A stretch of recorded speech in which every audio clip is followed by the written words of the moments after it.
Welcome to Design Downtime, the podcast where we celebrate the joys of living a balanced creative life. I'm your host, Guy Siegel, a design director in Toronto, Canada, and I invite you to join me on this journey as we redefine what it means to be a successful design professional. Let's break free from the shackles of hustle culture and embrace the full spectrum of human experience, because life is too precious to be spent only in pursuit of productivity. Today, I'm delighted to talk to Bahar Espiritu. Bahar is an award-winning designer and internationally recognized artist, a visionary leader, and an honorary Marquee Who's Who listee, celebrated for her innovative contributions to design systems and brand development at Amazon Prime and Amazon Web Services Cloud. Her work has been instrumental in creating user-centric experiences that merge technology and art, delivering scalable and inclusive solutions for global audiences.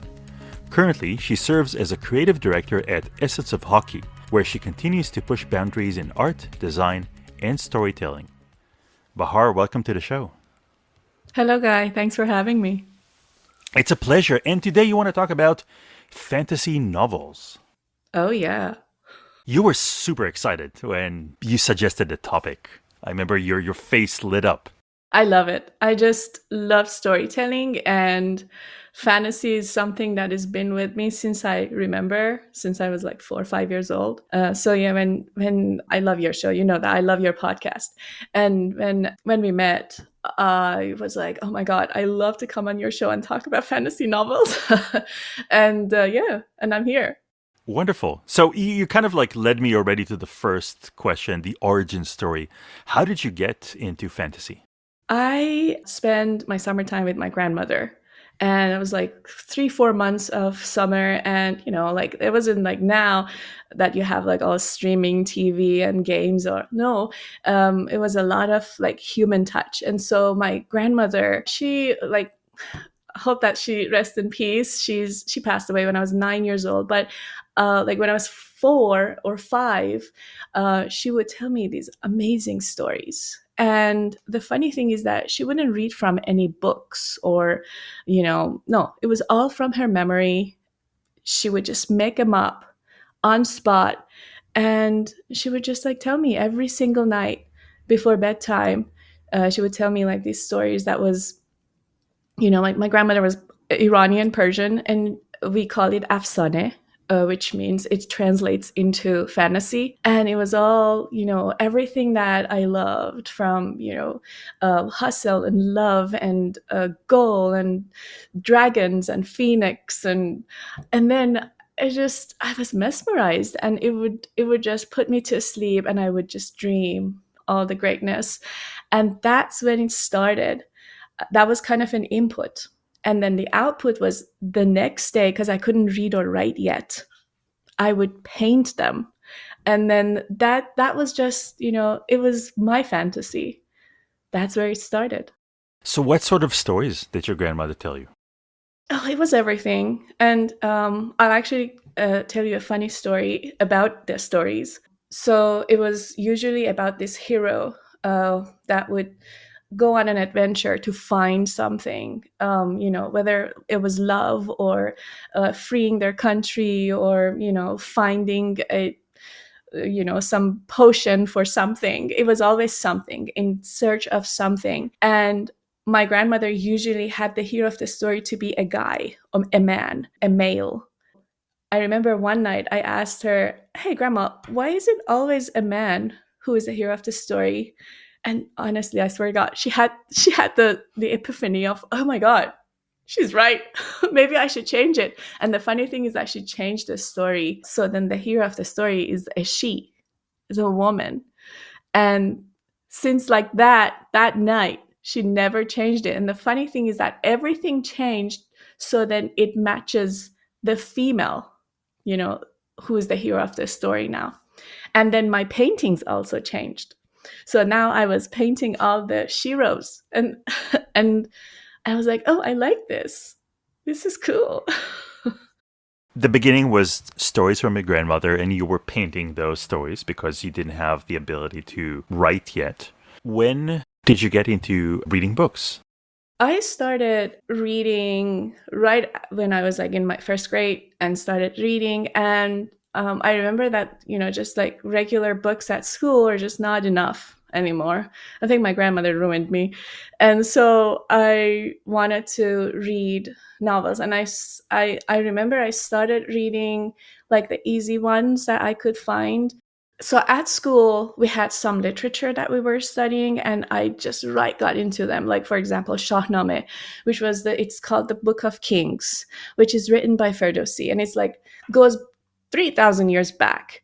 So and I was just mesmerized. It was like a Persian literature, and I love them because it has all the epic Iranian mythical and historical stories of like kings and heroes and demons and gods and Simorg, which translates into phoenix, right? So that's where Phoenix was born, from Shahnameh Ferdowsi.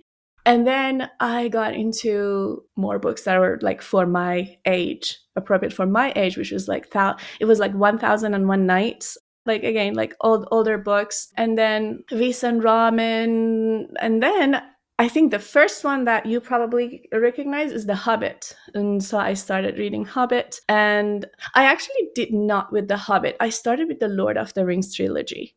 So I started reading Tolkien's books, and this is back in high school. So I started like reading those books because they were not easy for me to read in like elementary school. So I did have them, but I just really probably did not really understand them. I started reading those. And then after that, I read The Hobbit. And then when The Lord of the Rings was out, I was like, oh my God, like years later, I could, I watched that, and I was like so happy about it. Also, these other books that you probably are familiar with, like Alice in Wonderland and the Harry Potter series. This is like back in the 90s. Everything you mentioned, maybe the ones in Farsi were not as popular here in the West. I mean, other than 1001 Nights, I think that's something that has gotten into popular culture enough. But of course, with Lewis Carroll and with Tolkien, sounds like the sort of the common ways of getting into fantasy. Was fantasy something that you gravitated towards from the start? Oh, absolutely. I feel like this is something that pretty much all the creatives love. It's, again, maybe I'm assuming, but I think that the normal routine everyday world is not enough. You want something more. I even got to read some of the like fiction love story, like that those kind of books, and I was like, okay, yeah, nice, but I want more. I wanted the dragon and the gods and the myth and all those crazy things that comes with it. And why I like fantasy is because it kind of against all the rules of the world, right? It doesn't have that physical boundary. You can be anything you want. You're like, if you're a god or goddess or you're a hero of the story, then you have these powers, right? And the funny thing is that I usually don't like those heroes that have all the powers. They usually start being very weak or sick, or they've been affected by the cruelty of life at some point, but then they overcome that, and they find something, they find their strength, which might not look strength to others, but they are, and then they leverage that for the better, for others and for themselves. And I think that's why I love fantasy, because I can relate to that so much. Like, from like in my childhood, I wasn't the strongest or the fastest, or I was very quiet. I was a very quiet child, and like in the classroom, for example, I would be always the last one who was picked. But then I started like understanding, but I'm a creative person, I can design, right? And so these fantasy novels kind of helped me to understand that, and to help me move forward with my creativity, and it really helped me in life, I would say. Was there any point where living in those fantasy worlds was not good, was not seen good by others, or people said, hey, why are you wasting your time with this thing? Oh, absolutely. Still to this day. I mean, like, they're like, I had a conversation with a friend of mine the other day, and they're like, how many chapters do you read a day? I'm like, like 10 chapters a day. Like, what? When do you have the time to do that? I'm like, if you really love something, you'll find time. Yes, it's like, to them, it's like, oh, gosh, come on, like, you're just living in your fantasy. But they don't understand that that is really filling my cup. That is really keeping my creativity alive. Because stories without fantasy, they're just stories. They're cool that you listen to them, but stories with fantasy, they trigger your imagination. They trigger that better part of you. And I was like, yeah, this is what I like. I like that. And that's why I like fantasy. And that's why I don't listen to them. Yeah, sure, they can they can say whatever they want, but I would still do it. And I'm trying to get my son to do that, to read more fantasy. I think I started like 3 years before what his age is now. He's 7. So I started like when I was like 4 or 5. But I feel like it really changes you. It changes you. You look differently to the world.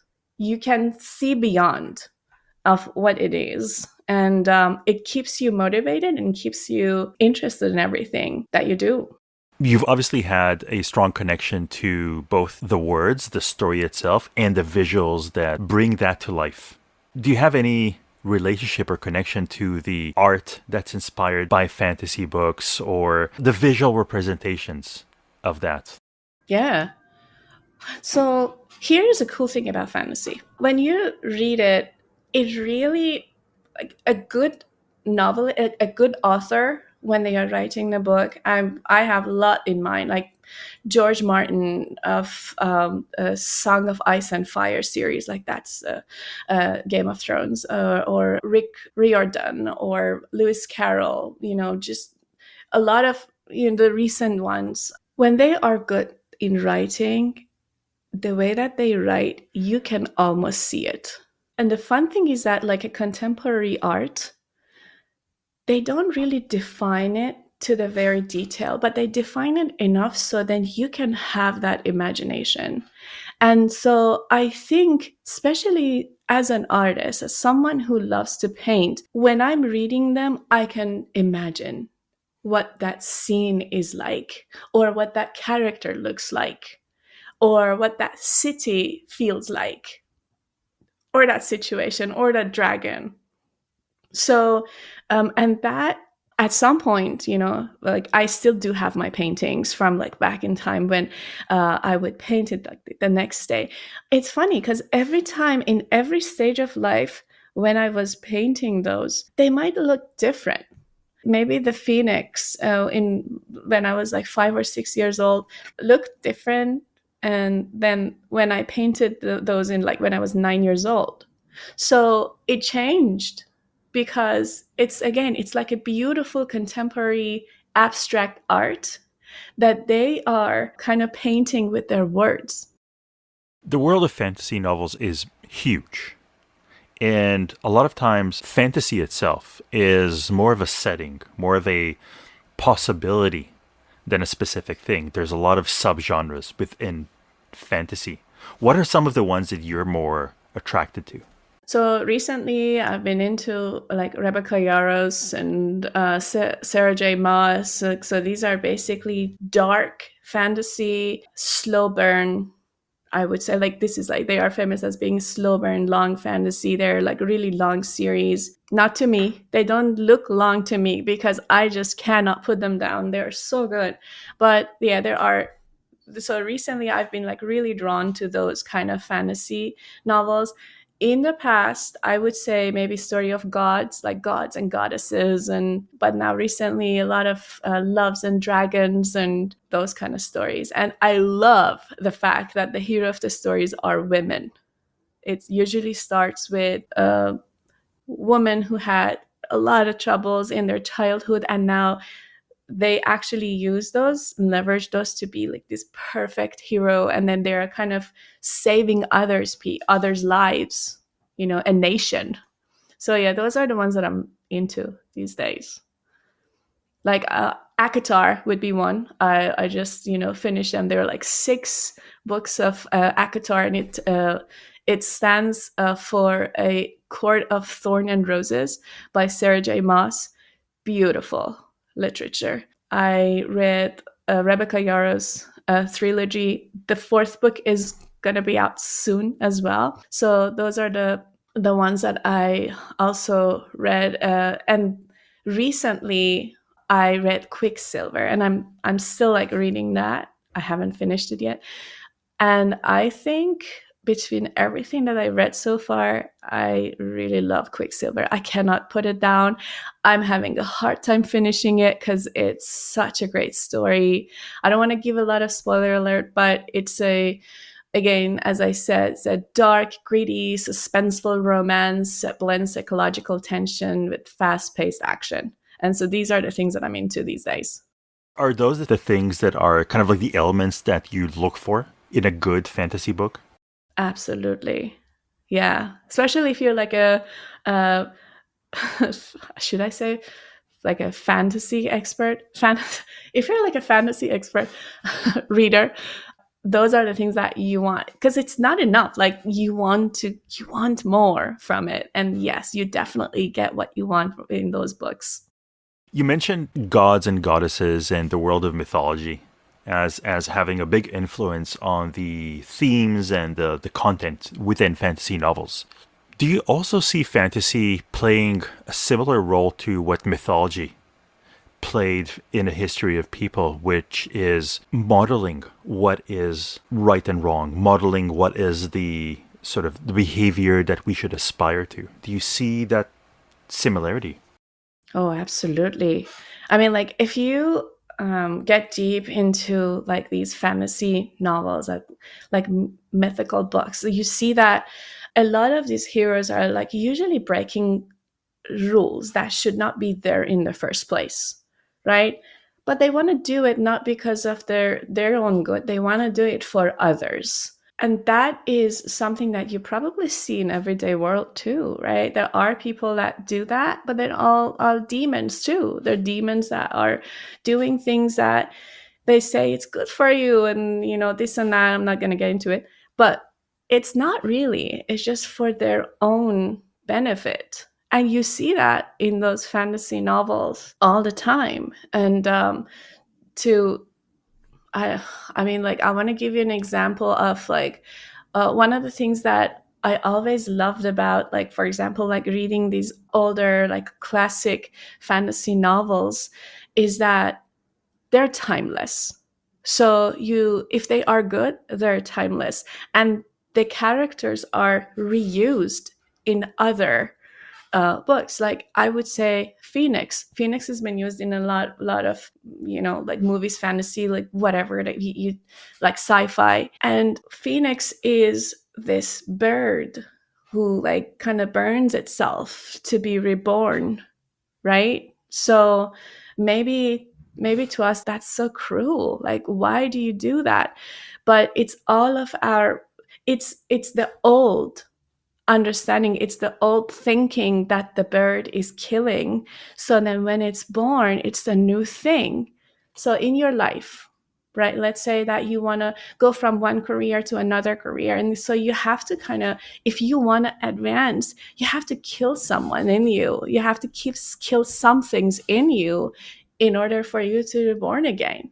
So see, like that is a really great example. And again, there's so many of those examples, but that's just a simple one. And it goes back to 3,000 years ago when Phoenix was born in the fantasy of Shahnameh, which is the Book of Kings. You're not the only person who loves fantasy novels out there. I think I am, but sure. I mean, there's probably 2 or more people who read them. How connected are you with the community of fantasy readers?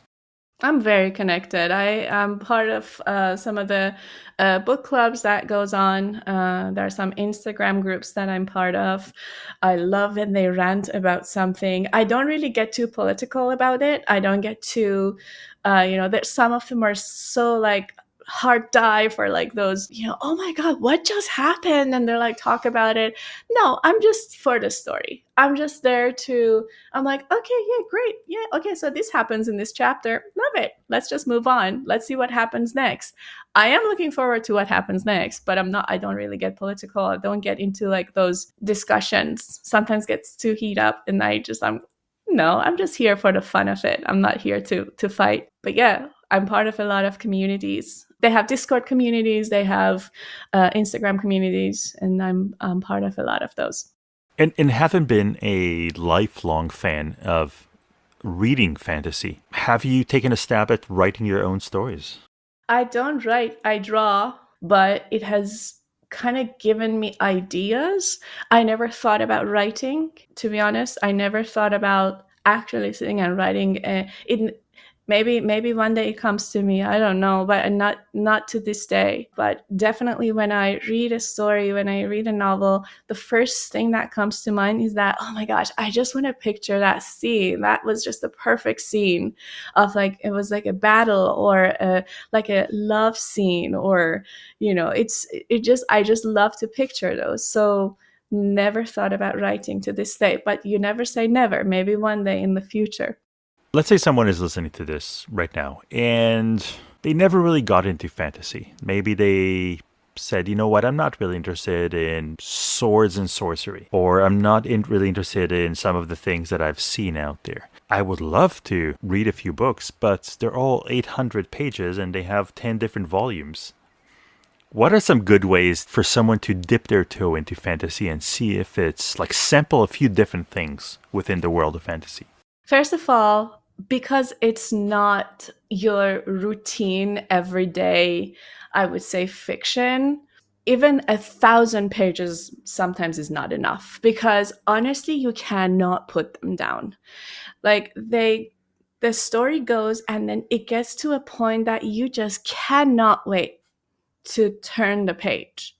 Like sometimes like I have to like kind of put an alarm and stop myself because I can't stop. It gets to a point that you get so interested and you want to know what really happened. I mean, I never watched Game of Thrones, and that might be a surprise to you, but I loved the book so much. And I read it like years before the movie was out. I love the book so much that when the movie was out, I was just against watching it because I was like, it's gonna ruin the book for me. This is like the best thing that happened to me, and it just, yeah, it changes you. It changes you. And so I would say that they should start with some of the kind of easy reads one. I mean, like Sarah J. Maas's Akatar is wonderful. I mean, like if you want to start there, I think Akatar is a really good start. And you see that it just kind of builds up like the first 70 pages. Yeah, but then it starts like really like hook you on those stories as it goes along. So, I mean, you just need to start and see where it goes. I mean, obviously, the world of fantasy is very wide. Like you can do whatever you want in there. I'm curious to know what are some of the more out there or really out of the ordinary stories that you have liked. Okay, so I don't know if you know Attar Shaburi. This is again another classic. I'm going to give you a classic and a modern one. Conference of the Birds. It's a book by Attar, and it's basically a quest of birds seeking their king, and filled with mythical fantasy. And the funny thing is that like humanizing them, but also having that like those bird powers of flying and going.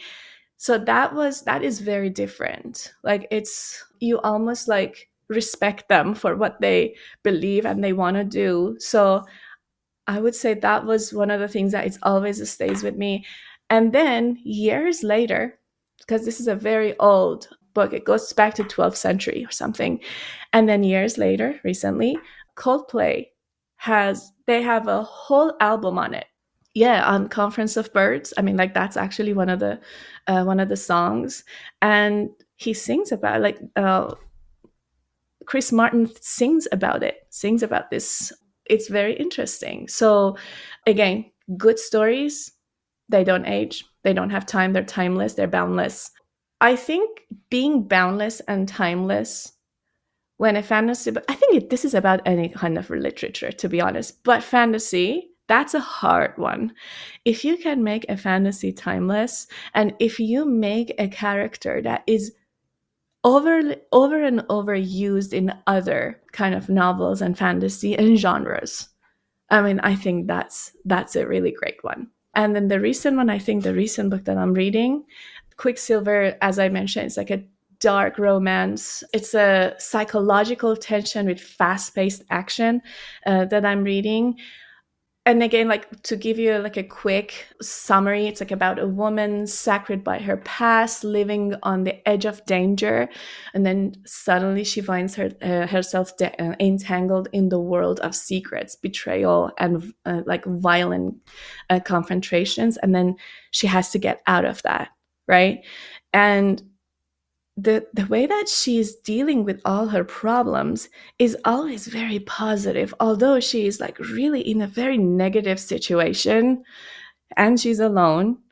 She doesn't have anybody to help her.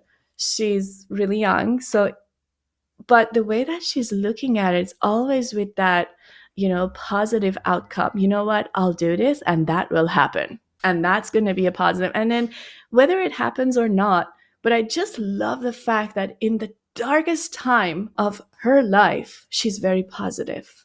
I love that. I love that. And these are the things that has been kind of different from the classic point of view and the modern point of view. That's awesome. Bahar, where can people find you?